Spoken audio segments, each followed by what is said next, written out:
সেই তো আমাকে সব কাজই করতে হচ্ছে। রান্নাটাও শিখিয়ে দিয়েছে, রান্নাও করতে পারছি আমি। তো ভাবছি সব যখন আমাকে নিজেই করতে হচ্ছে, তাহলে তোমার থেকে লাভ কি? তুমি মঞ্চ বাপের বাড়ি চলে যাও। কি? আমি কি তোমাকে, আমি বাপের বাড়ি চলে যাবো বলে কি তোমাকে সবকিছু আমি শিখিয়েছি? আমি আরাম করে খাবো বলে আমি তোমাকে সবকিছু শিখিয়েছি, বুঝেছো? যা চা করে নিয়ে আসো। এই এই শোনো, আজকে তুমি বিছানার ব্যবস্থা করো, মারতেই হবে, আমি আর উৎপাতে পাচ্ছি না। কি মারবো? আরে কি উৎপাত করছো তুমি, জানো না বিষ আনবে কিনা বলো তুমি? আরে হ্যাঁ আনবো, মারবোটা কি?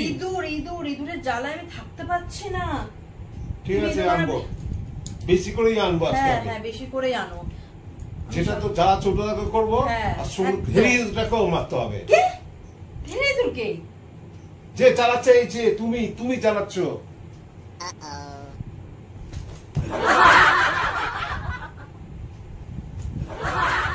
কালকে কাকে রেস্টুরেন্টে নিয়ে গেছিলে বলো তো দেখি? আমি যখন রেস্টুরেন্টে তোমাকে যেতে বলি যে চলো তো আমরা রেস্টুরেন্টে আজকে খাবো, তুমি কি বলো আমার রেস্টুরেন্টে খাবার ভালো লাগে না, আমার শরীর খারাপ লাগে। তো তুমি রেস্টুরেন্টে কাকে নিয়ে গেছিলে বলো, সত্যি কথা বলবে আজকে?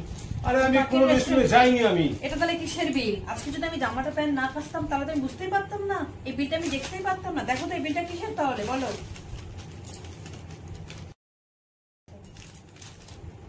আরে ডিজিটাল, এটা তো মোবাইলের বিল, নতুন মোবাইল কিনে তার বিল এটা।